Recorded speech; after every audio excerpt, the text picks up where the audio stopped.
we do have some interesting signs here, right? If we just take a look at these bullish candles, yes, these are bullish candles. And for you guys that are new, right? I know we typically kind of simplify trading where it's like, okay, red candle, bearish, green candle, bullish. But understand there are levels to these candles, right? Each candle has three distinct levels or three distinct classifications, at least how I teach it, right? There are strong candles, there are weak candles, and there are neutral candles. And we can tell this by comparing the body to the wick and where it completes. So right here would be an example of a strong bullish candle. It's got lots of muscles. It pretty much closes at the high. There's a very teeny tiny wick there, which means price action did spike up a little bit higher, but it pretty much closed at the high. That is a strong, muscular candle. Some call it an Achille candle as well. I'm flexing, but I don't have my camera up, so I'll just kind of give you a visual image of what it looks like if I were on camera. Yeah, you like that. Yeah, you do. Anyway, these candles, you can see there's something a little bit different. While this strong candle had the teeny tiny wick, right?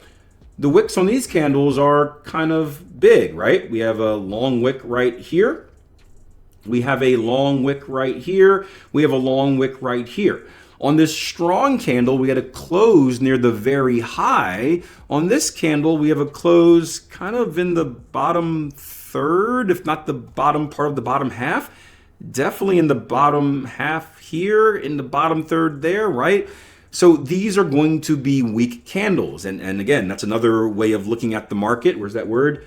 Petering out, gradually diminishing, weakening, coming to a slow end, right?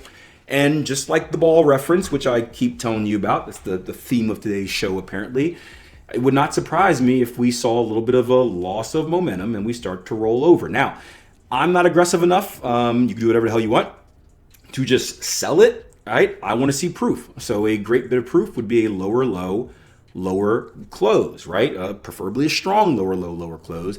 And that can easily be an entry reason into your bearish continuation trade where you're looking to sell there, stops above the highs here or above the highs here, just give some breathing room. And you can look to trade it back down to either the lows right here or that lower level right there, which is probably also a 127 extension if my eyes see it correctly. Let's take from swing high to swing low. Come on, baby.